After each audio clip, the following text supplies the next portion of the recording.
Hello everyone, New Photoson here, back with another Near Talk.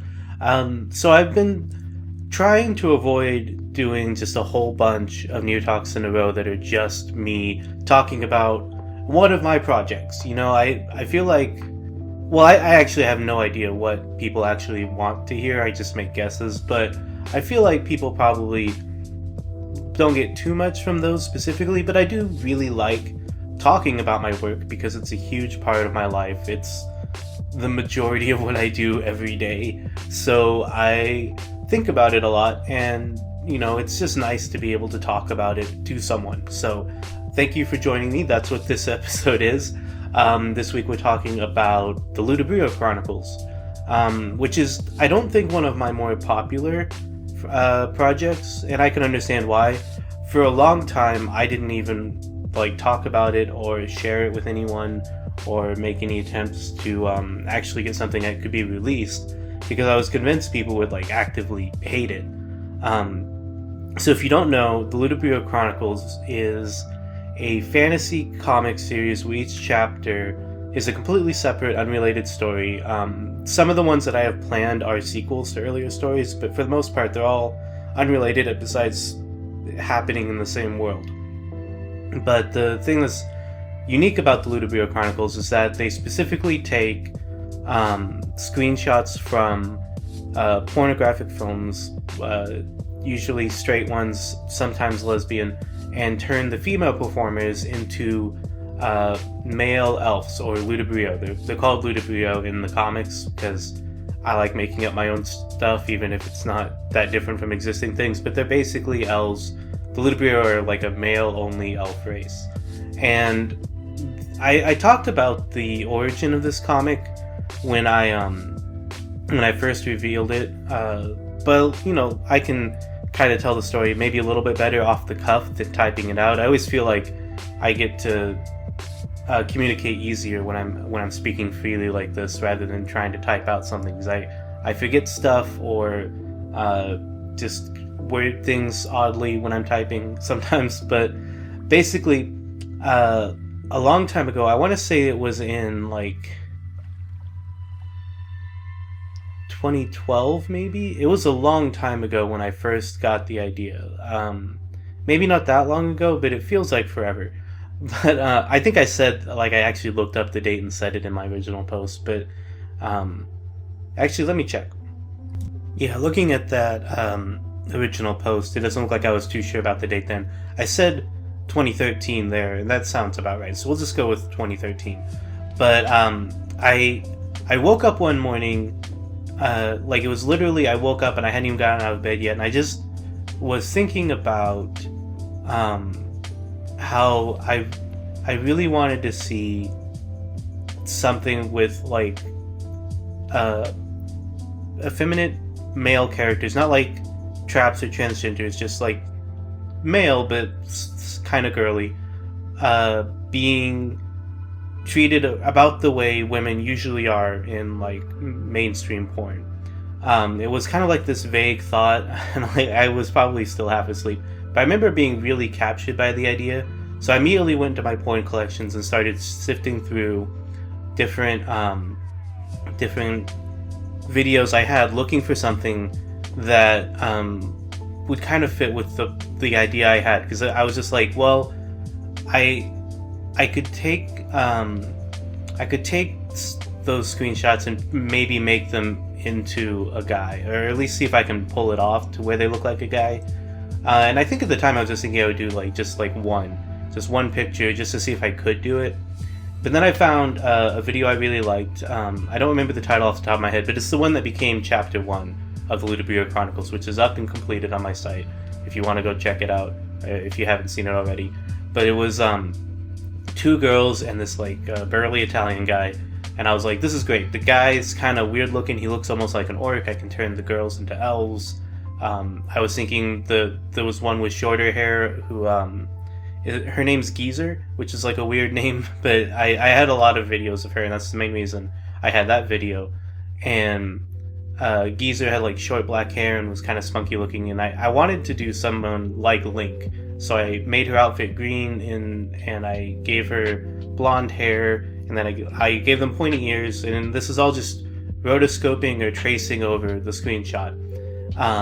But I didn't end up doing it as a single picture because I couldn't settle on like one image from the video that I liked. So what I did was I plotted out a comic, and I did the whole comic script that day, by which I didn't like do any dialogue or anything, but I picked all of the scenes that would appear on the page and put them into panel order, and I had that working, and I could see it in my head. Like, I hadn't done any inking or coloring yet, but I could see it in my head, and so I started inking it, and it was sort of like a side project. In 2013, I did not work nearly as much as I do now. I was still in college, I had classes, so because I was in college for a long time, but I worked on it on the side as like a stress relief project, because since it was just tracing, it was way simpler and easier than anything else I do, even more so than the coloring, really, because I felt like I had a little bit more leeway and freedom than like when I take on another artist's project and I'm coloring it. There's a little bit more pressure there to like honor their work, but this, like, I didn't feel like it mattered. And then I like did my best to like replace their breasts with more male chest shapes. I've always had a little bit of trouble with the male pectoral muscle. I always want to make it a little bit more flatter on the bottom than it should be, so some of them look a little bit weird, but I did my best with it. I would usually just do like a Google image search for like gay porn and find cocks at the right angle, and then just like paste them in and trace over those as well. I didn't do any original artwork at all, and I liked it. I didn't get a whole lot done the first little while that I had it, but I liked it a lot. I just started getting all these new ideas, more and more ideas for like how the Ludibrio worked, or like world building stuff. I started watching like every new porn I watched, I would watch it with the eye of, would this make a good Ludibrio comic? And that became, and still is, one of the main ways I ingest regular live action porn, is rather than just watch it, like I'll watch it, but once I'm familiar with it, when I go back to watch it again, instead of watching it normally, I'll just be making a Ludibrio comic with it until I like get to the point where I'm ready to like do what you normally would do with a porn video. So that became my main way of interacting with the porn videos, because for me it felt a lot more intimate than just regular porn viewing. I don't know how else to describe it. Intimate sounds weird, but like I felt closer to the video because I was going through like frame by frame, picking the right panels, writing up new dialogue in a lot of cases. Sometimes I'd reuse lines from the original video, but I mostly write up my own dialogue, come up with my own scenarios for it. I would try to connect the stories. I have several chapters that are from completely different and unrelated videos. Like I have a Brazilian parody of the movie 300 that is tied like plot-wise to events that take place in the Japanese cosplay video set in outer space. Like, these points have nothing to do with each other, but they're connected through plot threads that I'm developing, and like those ones aren't out yet. Hopefully they will be, because I'm really excited about those, because they have great costuming in the original videos, so that just lends itself to making the actual comic better too. But I was just really having a lot of fun with it, and I have hundreds of these chapters that are planned out now, because like just making the like quote unquote script, like picking the screenshots and plugging them in, was so much fun, and I'll still do it. Like I have more than I could ever actually produce in my lifetime. Most of these I'll never work on again. It was just like something fun at the time. I'll keep them just in case I want to go back to them, but like probably I won't for most of them, because I'll die before I have time to do all of that. Even if Ludibrio Chronicles became the only thing I produced, I would probably die before I could do all the ones I have now, let alone the ones I'll make in the future. But it's just fun, and the main thing I like is I like when I find a new actress that I really like, and seeing how she transitions from just like a human girl into a elf boy. I like seeing that transition. I have fun with picking color palettes and stuff. But yeah, so that's like the rundown of how it came about and kind of like my thought process with it. Now, I worked on that, like, on the side for years. Just something I would go work on when I didn't feel like working on anything else. Or sometimes when I was out in public but wanted to work, I would work on that because early pages would be pretty safe for work. They'd just be people standing around talking. So sometimes I would work on just inking or coloring one of those. Because I used to have to be in public a lot more than I do now. So it was like a fun side thing that I'd show to some of my like IRL acquaintances who knew what I did for a living, but or I didn't do it for a living at the time, but who knew about my artwork. But I never talked about it online. I never showed it to any of my online friends. I never mentioned it anywhere. And then about 2016 or 2017, I decided, you know what, I want to actually try and release this. And part of why it never had gotten released, besides just the fact that I was afraid people would hate it because it's traced, was that I also wanted to try and release a whole chapter all at once, which would have been nice, but speaking from experience, I've never been able to do that. Any project that's that big, I just cannot dedicate the time necessary to it. And because I'm so focused on getting out content at a somewhat realistic rate, even when I release stuff slower, I would still tend to focus on things that were closer to being done. So trying to do a whole comic, it'll just keep getting pushed to the side until it gets forgotten about. And that's how a lot of my comics have died, because I tried to do them all at once. So I decided, okay, I'll release it one page at a time like I do my other comics that are actually happening. Because by that point I had like special training and all those other comics were out there. So like I'll do one page at a time. Since the first chapter I already had most of it inked, and like the first 2 pages I think were, the first page was colored and the second page was mostly colored. I was like, it won't take me too long to finish pages for this. So I went back to the very first chapter from that very first day that I had the idea and started releasing it. And you know what? I was pleasantly surprised that there were people who liked it. Again, it's not my most popular thing, and I know most of my followers probably don't care about it at all. It's just nice for me to have it to release, because like it, as much fun as it is to work on it, it kind of sucked for that time to not produce anything. Even though I do feel like my art improved through the act of tracing over the real life photos, because I think I've mentioned this in the Ludibrio Comics post, but like around the time I started working on them was around the time I felt like my artwork started getting a bit more anatomically realistic, just because I got a lot more familiar with the human body through the act of repeatedly tracing over actual photos. So like I felt like it translated, and I started having a much better concept of like hands and feet and where joints worked, and hips especially. I felt like I got a better grip on hips through that too. So yeah, I wanted more than just like that kind of sort of improvement from in my own art. Like it was nice that my work was benefiting from the project, but I wanted something tangible to release.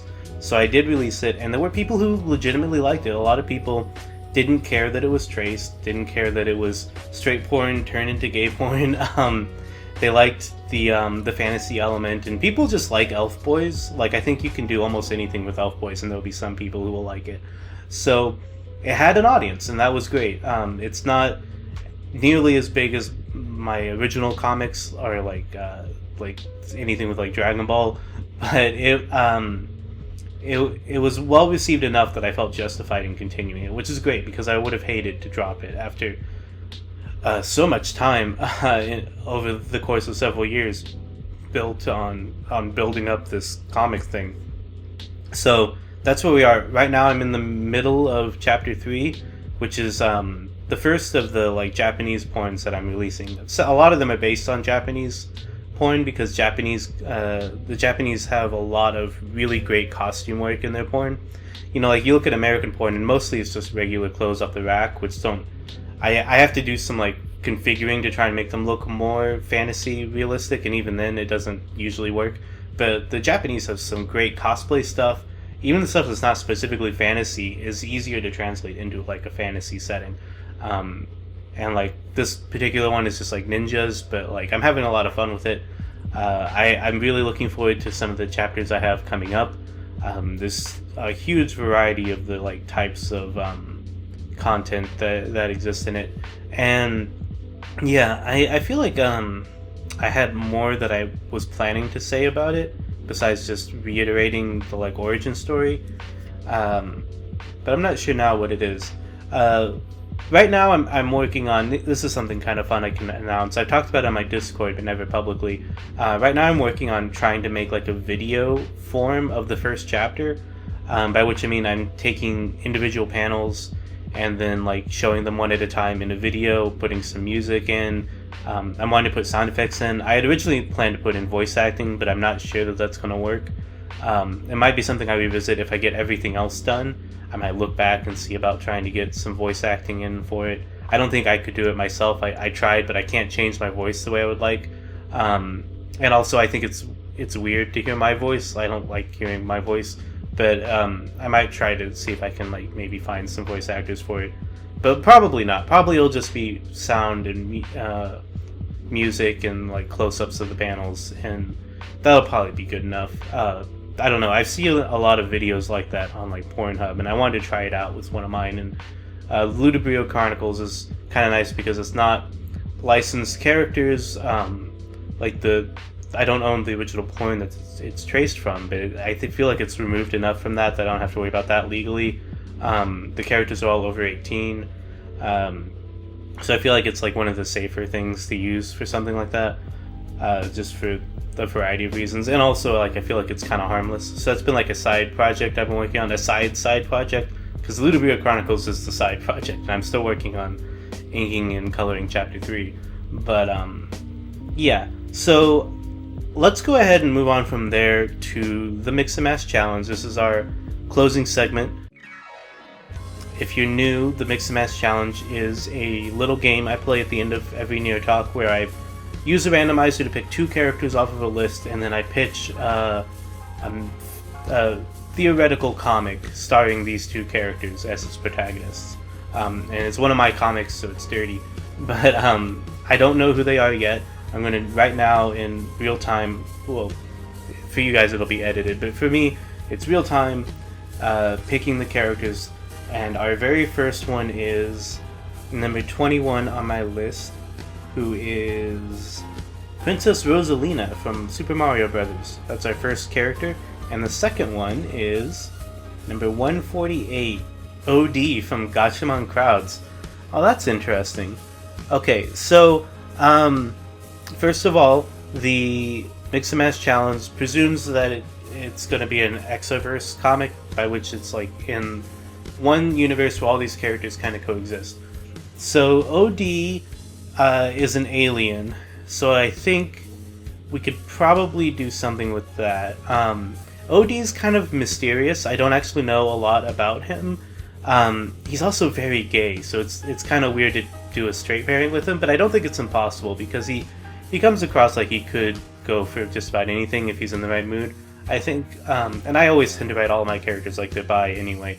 So OD is an alien, and Rosalina is like a space princess. So I think probably the encounter will happen in space. I think that makes sense. Although, like, we never see OD traveling in space in Gatchaman Crowds. Not that I can remember. He's always just hanging out on Earth. But I think we could maybe have Rosalina like finding him, like just like floating in space or something, some kind of like rescue type thing where he seems like he's been through like some kind of hardship, and then she picks him up in her spaceship. This one's hard because both characters are ones who I feel like their actual like day-to-day lives are kind of mysterious. Like Rosalina in the game, I don't think we know too much about her besides she's a space princess, and OD, we know he's an alien, and I think his planet was wiped out by the villain of the series.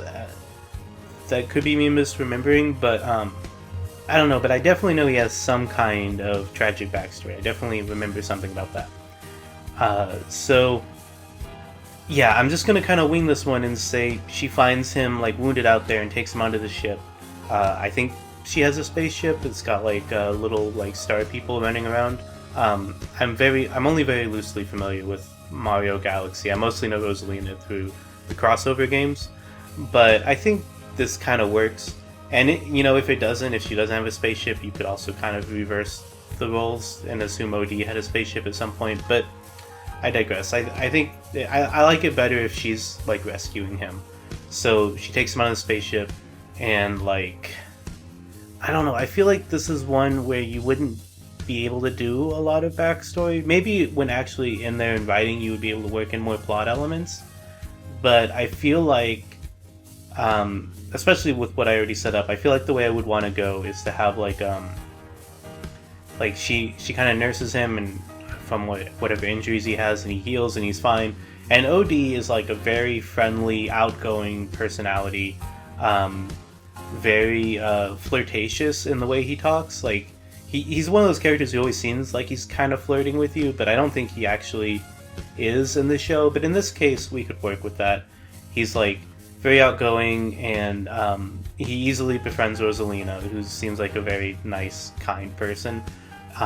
She's wanting to know like what happened to him, how he ended up like in whatever situation she rescued him from, and maybe he tells her, maybe it's just kind of glanced over, because in a comic like this that could end up taking up a lot of pages that you wouldn't actually want to read.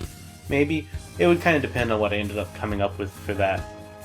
But if I was wanting to work into the canon of the shows, like the Exoverse equivalent of the canon of the shows, I could say that this is right after OD's tragic backstory happened, and then like Rosalina helps him get to Earth, where he would then join up with the Gatchaman Crowd's characters, because all of that stuff happens before Gatchaman Crowd starts. And also it's the Exoverse version, so I can toy with it if I want to. So anyway, she's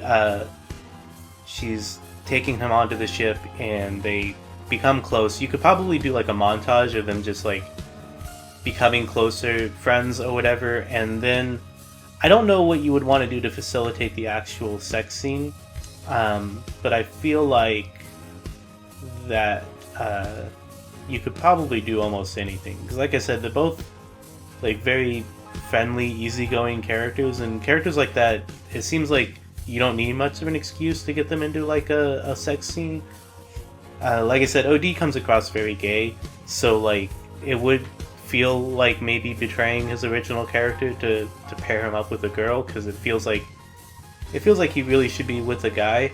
But you could also have a little bit of fun with that, maybe do some like pegging stuff or something. I don't know, and I don't think like OD would turn down Rosalina either, though.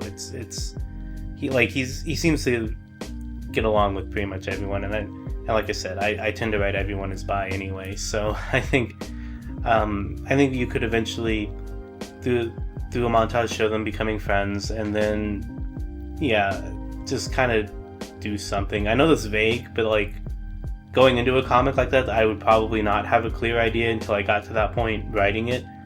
Some comics I have a much vaguer idea at the start than others, and I think this is one where I would kind of work out stuff as I went if I was going to actually make a comic of it, which I'm not, but like theoretically if I were.